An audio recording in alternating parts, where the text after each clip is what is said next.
One question, see, as the sun, the sunrise and sunset, every day there's a slight difference, isn't it? I mean, the sunrise is earlier or later, depending upon whether you're going, waxing or waning of the sun.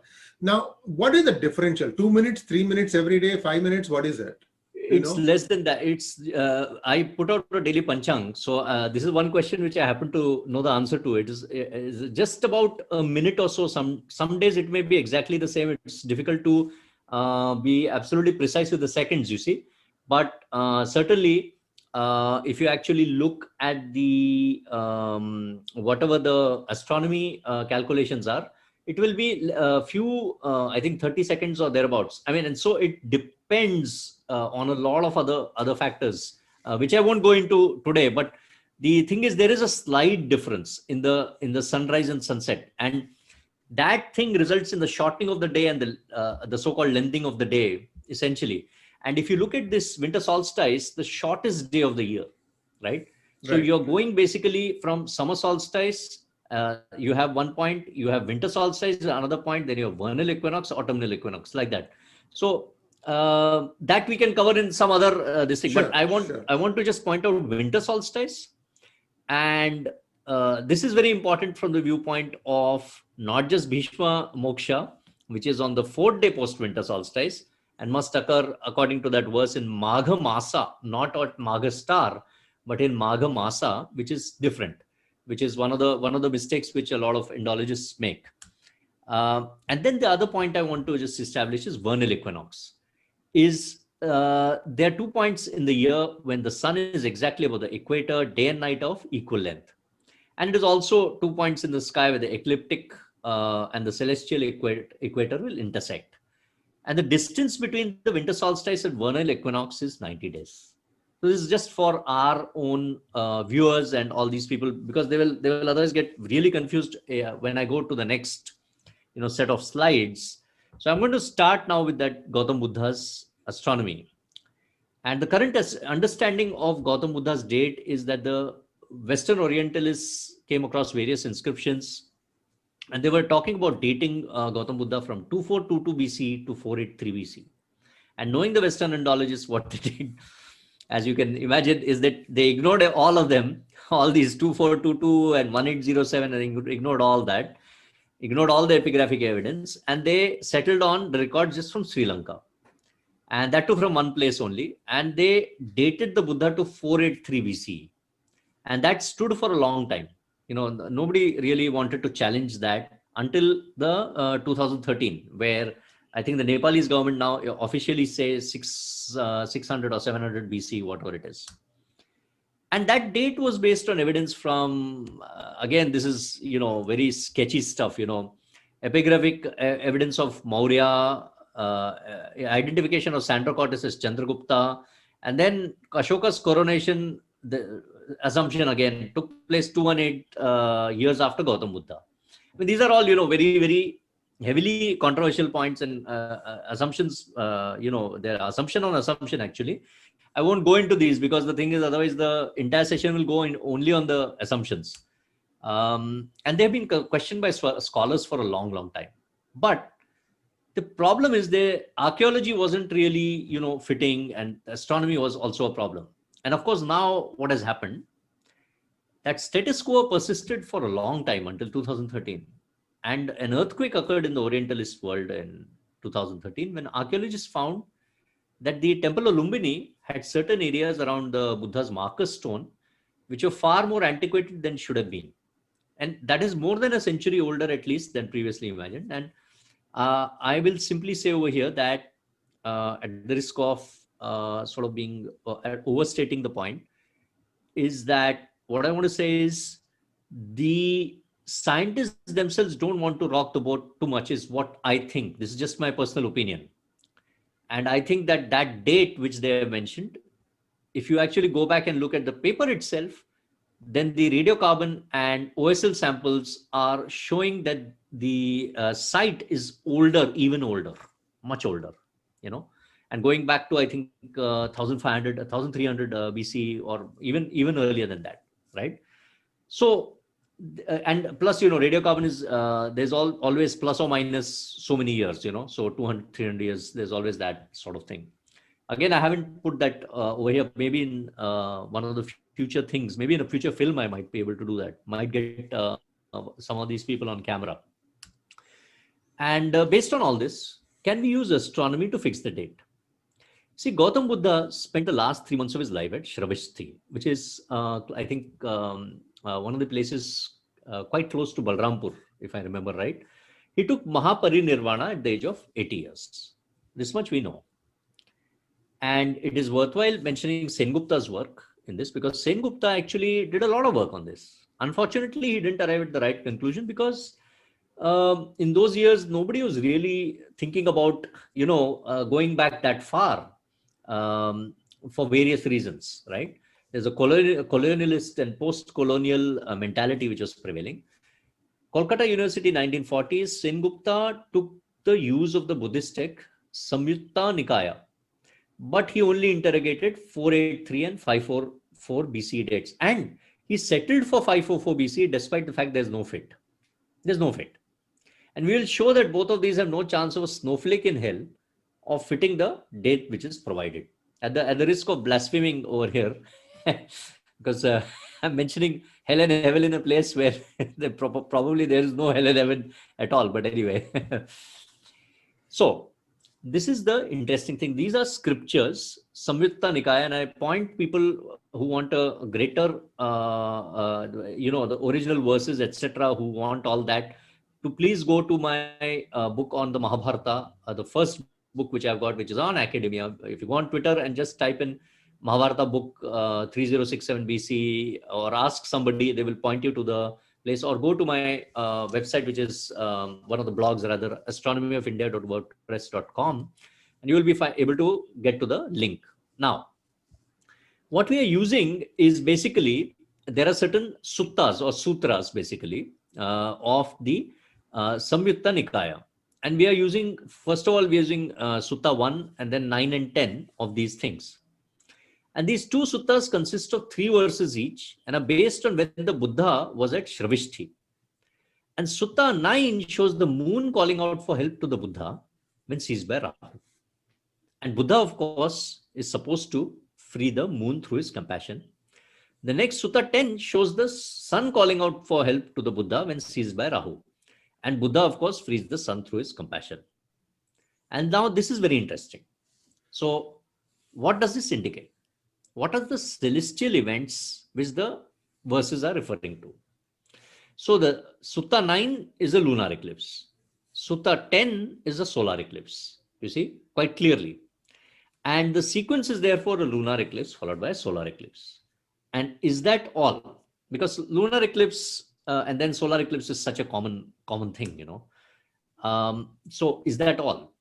Now, there is one more thing which is referred to. The first Devaputra to arrive is Devaputra Kashyapa. He arrives first and is identified by Sengupta and confirmed by us as the advent of winter solstice, because Kashyapa is Dhata or Prajapati over here, basically. And this you can see in the Aruna Prashna. So Aruna Prashna actually has those verses. So how do we now transcribe these events? So the stringent requirements of Buddha Nirvana are that the winter solstice Prajapati must be followed by lunar eclipse, must be then followed by solar eclipse. And then we know that he basically took Nirvana, Mahaparinirvana on the Vaishakha full moon, basically. And there we can point out that that must be ruled by Aryaman, because there is another verse which says that that particular thing is ruled by Aryaman. So now you've got a timeline over here, because we showed you lunar eclipse and then solar eclipse, not the other way around. And we showed you that winter solstice has to arrive first. Now, the problem is, what is the number of days in between event 1 and event 4? So event 1 or winter solstice Prajapati, and event 4 or Vaishakha full Purnamasi, which is at a nakshatra ruled by Aryaman. What must be that timeline? How many days maximum? And the following 13 dates are possible based on these timelines, but how? So I want to just say additional 90-day rule. He spent 3 months of his life at Sravashti, 90 days. So the total interval between this winter solstice, followed by the lunar eclipse, followed by the solar eclipse, followed by a full moon of Vaishakha Purnima, can be no longer than 90 days. So that much we are now establishing. Additionally, there is one more interesting point. You see, this particular length of time which we have got over here, now we are putting over here a yellow line right at the bottom of 3 months. And you know, the interesting thing is that this winter solstice to Vaishakha Purnamasi, this is a very interesting sort of time period. And those astronomers and those people with the software and all that can check exactly what you find. And there's some very interesting points. Basically, that is always going to be less than or around that 3-month mark, right? And there's an additional sort of thing which I want to point out is that winter solstice to vernal equinox, which I pointed out right in the beginning, is always a period of 90 days. So the sun hitting winter solstice and the sun hitting vernal equinox, those 2 points, that is always 90 days. So now we have got a real interesting thing which is happening. Because what it means is that Vaishakha full moon, that has to come before that vernal equinox. That is what the derivation effectively points out.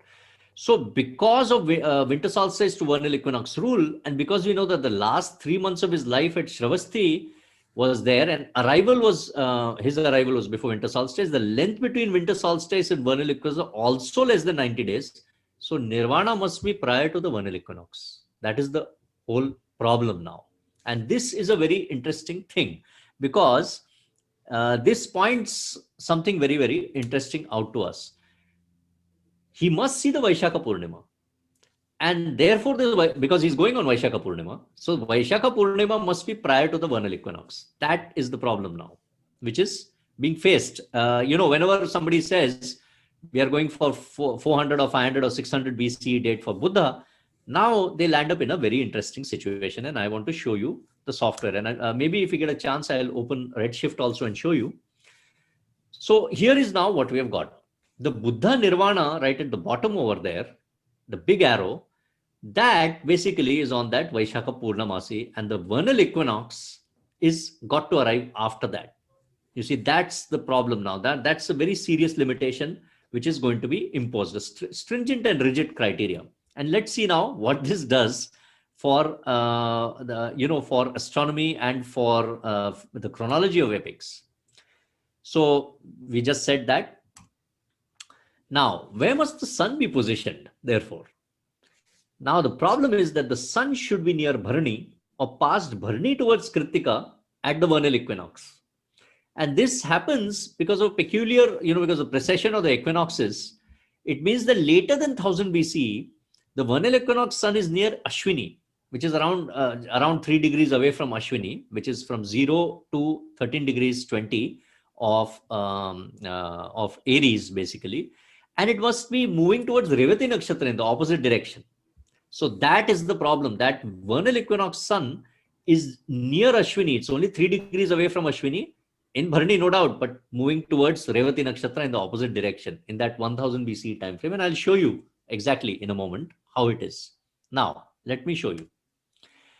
I'll put the limits in a moment, but let's see. His Nirvana must be before the sun hits the vernal equinox. And what exactly am I saying? Let me show you. So for 1200 BC, the criteria is remaining the same. The sun at vernal equinox, Vaishakha Purnima moon, which must precede the vernal equinox. And does it fit the criteria for 1200 BC? Now, I'm going to open Cyber Sky over here. There is your Cyber Sky graphic.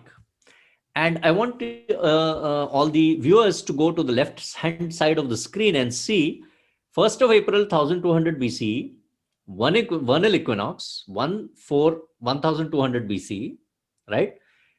Very clearly, you can see Aries over there at the tip of the red arrow. I want them to just look at Aries, and just at the side of that, they will be able to see, if they enlarge the screen, they will see it is vernal equinox, which is written over there. So there is your sun precisely at the vernal equinox on 1st of April of 1200 BCE. And when does Vaishakha Purnima arrive? Now, because this is important. And Vaishak Purnima arrives after. You see, 1200 BC is when Vaishak Purnima arrives. This is actually Libra. And at the tip of that is basically the particular star of Vishakha. Two stars or twin Vishakha stars. But this is the moon which is over there, and this is a full moon, right? And that is happening on the 4th of April. So this, what is happening? First comes vernal equinox, then comes Vaishakha Purnima. What do we require? Because he has to go at the Vaishak Purnima, which has to arrive before the vernal equinox. Because the distance between solstice and winter solstice and vernal equinox is 90 days. You see, that's the whole issue. And that particular thing, we know he has lived 90 days, but seen the Vaishak Purnima. You see? So therein lies the whole problem. So therefore, that Vaishak Purnima must come before. So 1200 BCE dates are out. So all dates prior to 1200 BC, and I'll show you how this problem evolves. It gets worse and worse as you go further and further away towards that 1000 BC, 900 BC, 800 BC mark. This problem becomes worse and worse. And this Vaishak Purnima keeps going away and away and away, right? So the sun at the vernal equinox is preceding Vaishak Purnima moon in 1200 BC. Criteria has failed clearly. So it is not in that ballpark range, right? So this, any date prior to this, actually it is going to be failing. I'm going to show you some more criteria over here.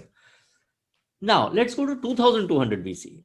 The same criteria, the sun at vernal equinox and the Vaishakha Purnima moon, which must precede the vernal equinox. Does it fit the criteria for 2200 BC? Now here's the fun.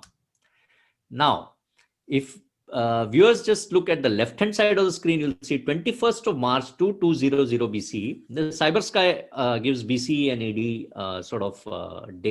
date thingies over there. I use all three of the softwares. They're all giving exactly the same results.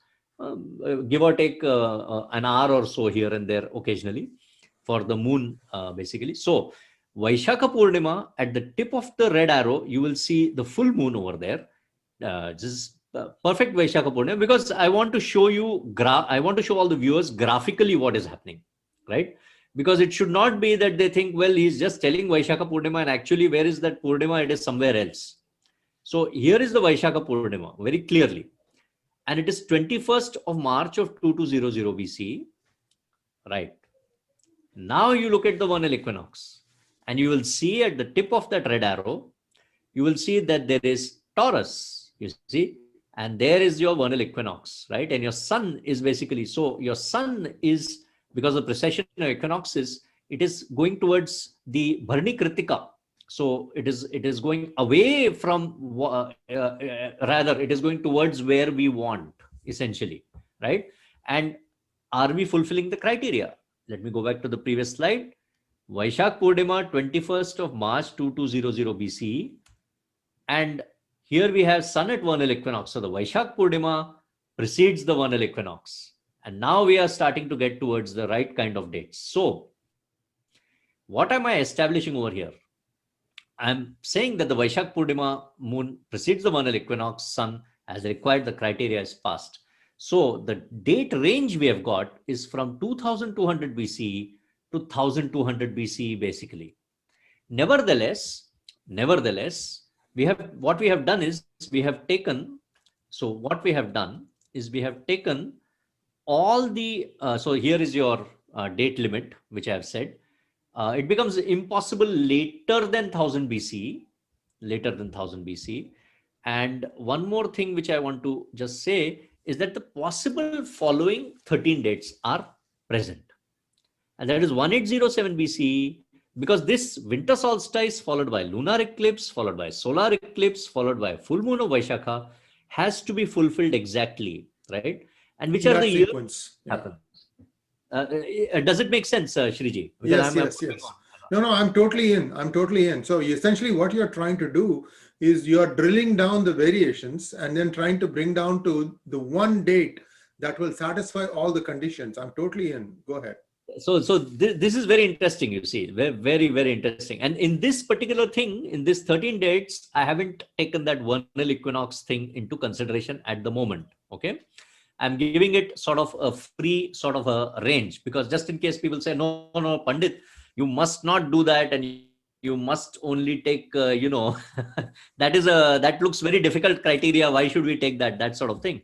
But I have already shown you that prior to 1200 BC, this is almost an impossibility.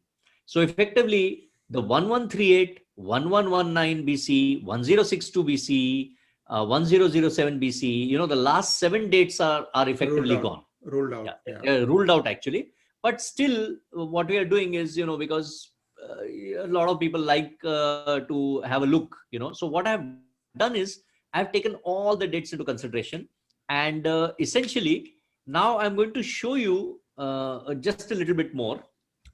Depends on how long we can do this. Now, let me just check. Right. So if we go further, so that was the 1200 BC. That was the 2200 BC mark. And now I'm just going to show you why I'm saying that prior to 1200 BC, what problem occurs, and how prior to 1000 BC, what happens. So this is 999 BC now. So this is minus 998 according to convention. And I'm just going to show over to you. If you see over here on the left-hand side, you'll see a column, a row which is highlighted in blue, which says 31st vernal equinox. And basically, if you look at the right side of the screen, you will see minus 998, March 31st, and you will see that there is the vernal equinox, right?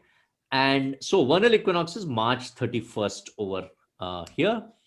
And I just want to show you the VAISHAKHA Purnima, which you can see very clearly. It is applying it is arriving on the April the 2nd. In fact, it is arriving a bit later than that, but according to this software itself also, it is arriving April the 2nd. So you can see that VAISHAKHA Purnima is going away from that vernal equinox. And that is the, serious problem which the entire 1000 BC and before dates arrive in, right? Nevertheless, even if we consider all the other dates and basically go for the lunar eclipse and the nakshatra, which is ruled by Aryaman, right? Now we are going to see that in a moment. So again, this is failed, of course, 999 BC, it is failed. So the winter solstice, followed by the lunar eclipse, followed by the solar eclipse, followed by a full moon at a nakshatra ruled by Aryaman. And so far what we have done, those 13 dates, is just take winter solstice, followed by lunar eclipse, followed by solar eclipse, followed by Vaishakha Purnima. That is all we have done, right? We have not imposed vernal equinox rule. We have not imposed rule of full moon at a nakshatra ruled by Aryaman, right? So there are only 2 dates even then which fit the criteria of nakshatra of a moon which is ruled by Aryaman, and that is basically based on classical Jyotish. In 1510 BC, Uttara Phalguni, that point the deity is Bhaka. And in 1807 BC, eclipse is at PURVAPHALGUNI. And I want to just show this now. All these, I want to drill down now completely. So here is my winter solstice on 4th, 5th January, 1807 BC or minus 1806. And as we said, winter solstice followed by lunar eclipse, followed by solar eclipse, followed by Vaishakha Purnima. And I want to just show the winter solstice. In the left-hand side, you can see the gray row is showing winter solstice 5th. Actually, over here, it is showing January 4th, minus 1806, or that is 1807 BCE. And you can clearly see, actually, the sun is over there, just at the edge of Capricorn. And you can see in 1807 BC, then what happens is January 25th, there will be a lunar eclipse, which is at PURVAPHALGUNI.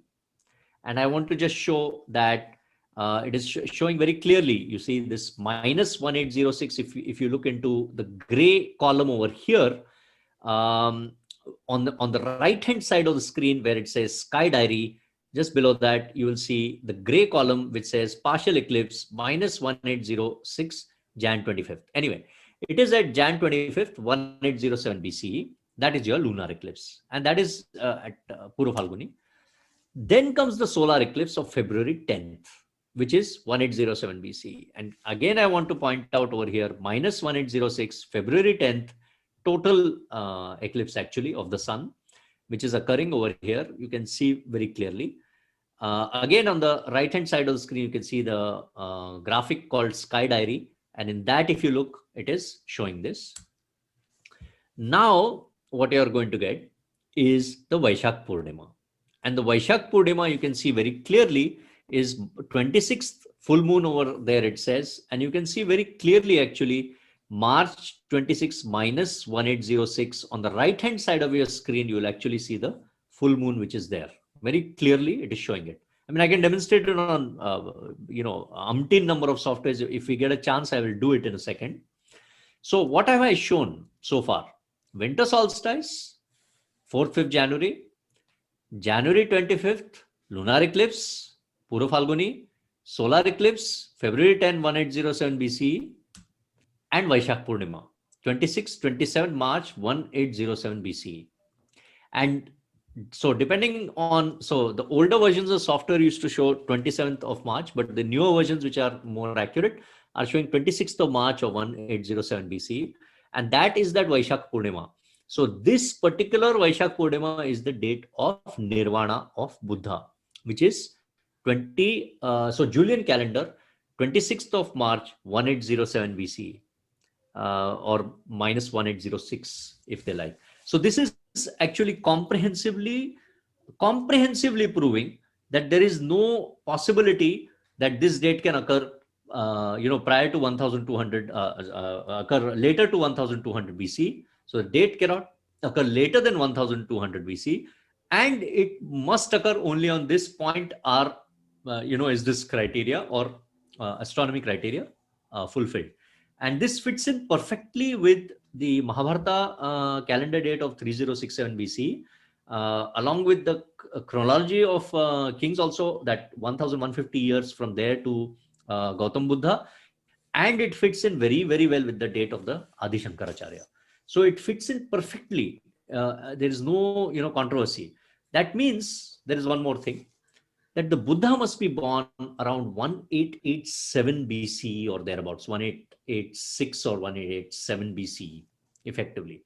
So that maybe we can do in another session, when we go for the dates of the Pandavas and the date of Gautam Buddha, we can sort of cover the birth date, we can cover in that. So with that, I'll just stop I think the screen share, I can try and see if I can stop.